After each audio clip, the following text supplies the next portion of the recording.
Ambulance service, is the patient breathing? Just to update, this is an 18-year-old male having a fit. I need an ambulance because my head's really hurting me. OK. Every day, West Midlands Ambulance Service answers around 3,000 999 calls. So she had any crushing or severe aching pain?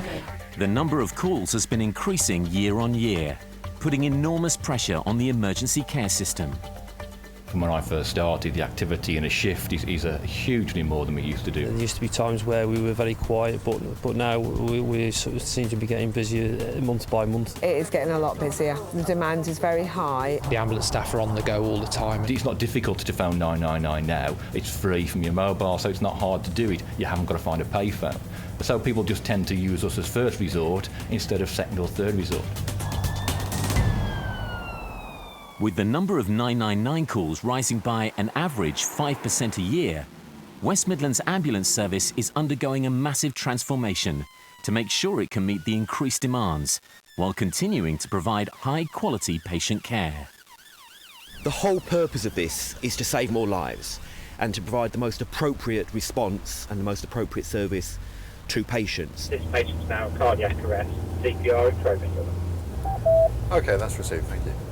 The ambulance service has changed substantially over a number of years with greater use of technology, greater use of innovation, but also by providing additional paramedic training to be able to treat more patients in their own homes safely and appropriately without the need to go to hospital. It's the right thing to do for patients and, of course, takes pressure off other parts of the system, in particular reducing attendances at emergency departments.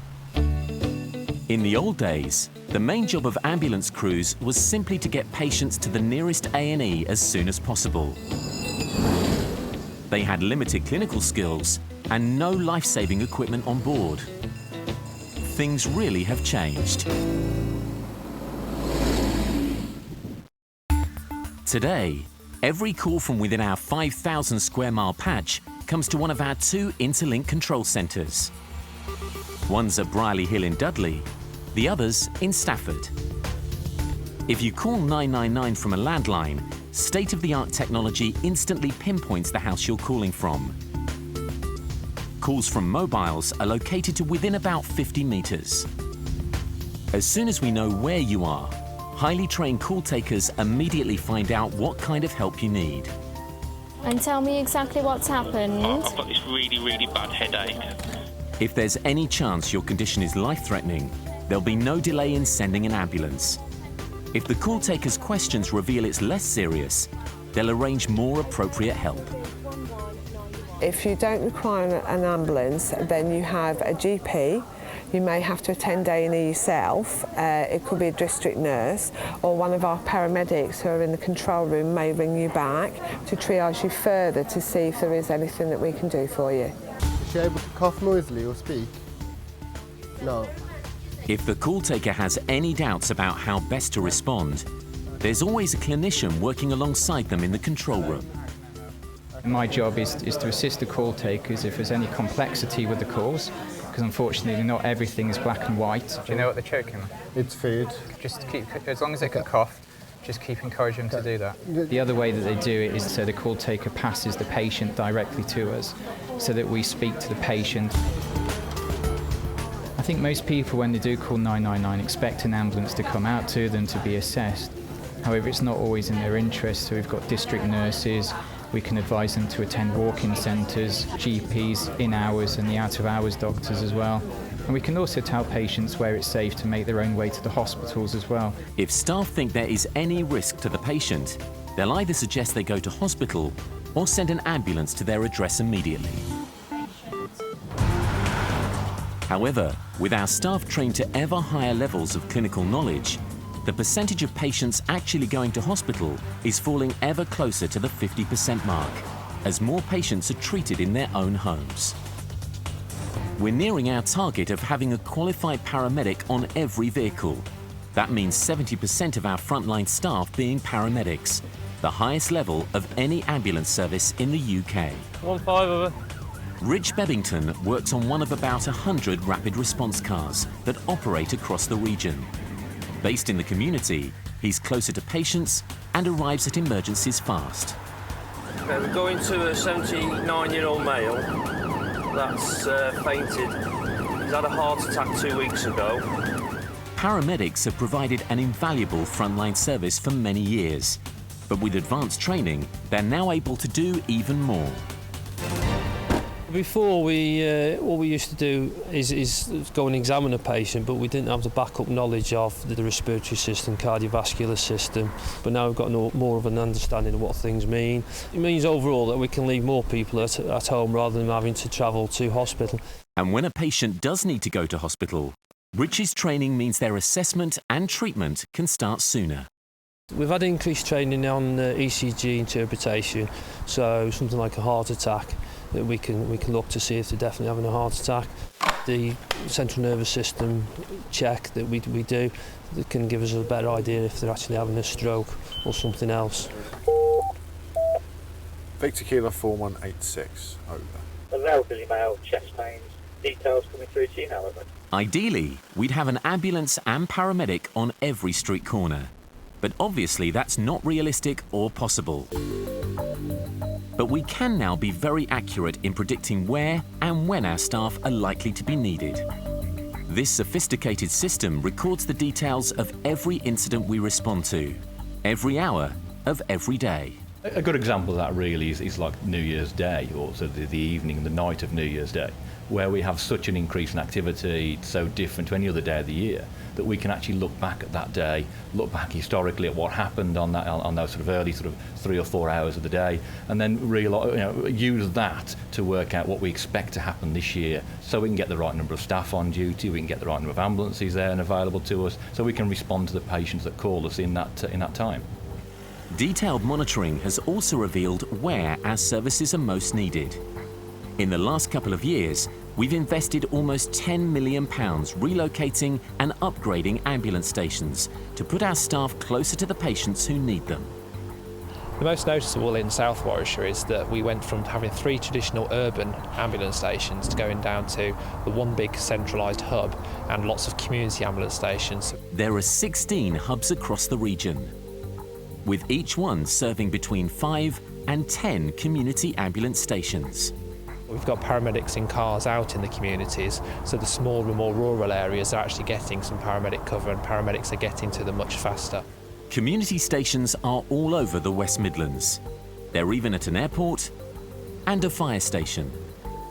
In each district, ambulances are kept on the road by mechanics and ambulance fleet assistants who prepare, restock and clean the vehicles at the ambulance hub. It means that the patient environment in the back of the vehicle, even if it's been to something like a muddy field or out in the countryside, still is like a clinical environment that you would find in a hospital. It also means crews are freed up to spend more time helping patients. The Ambulance Trust has an enormous fleet of vehicles. Over 220 rapid response cars, all 4x4s. Over 350 emergency ambulances. And over 200 other vehicles, including specialist units like this one for emergencies, logistics, training and development. All our vehicles are less than 5 years old and together transport patients well over 1 million miles a month, using nearly 400,000 litres of fuel.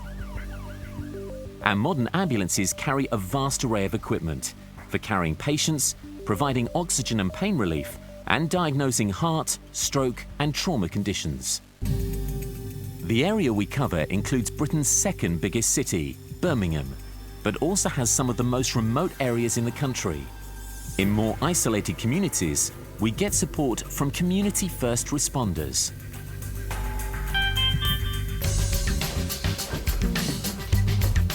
They're all volunteers who we've trained to provide first aid and basic life support in their communities until our paramedics get there. Hiya, can you tell me what's been happening? Yeah, I've been feeling really faint. Have you? Well, community responder is always part of a big team event, but knowing that you've contributed to saving that person's life is absolutely fantastic sensation.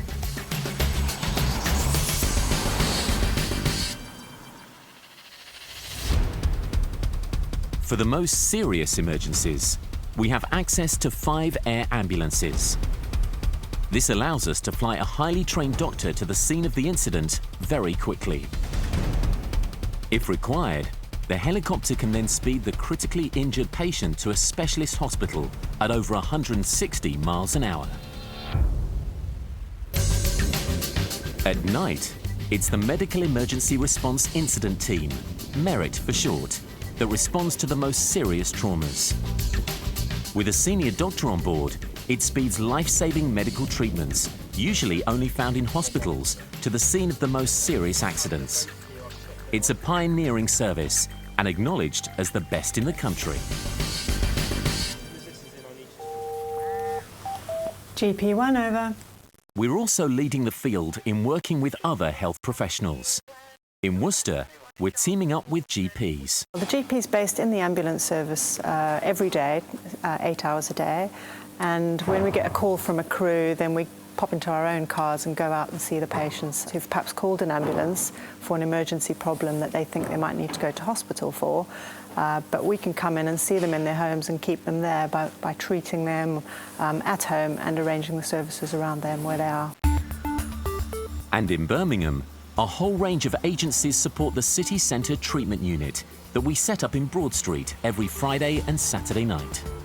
Well, we've got a wide variety of staff that work here. We've got a nurse practitioner who has extended skills, can do things like suturing, gluing, wound care above what a normal paramedic can do. And we're also heavily supported by the British Red Cross, who volunteers who assist us during our peak periods of a Friday and Saturday night.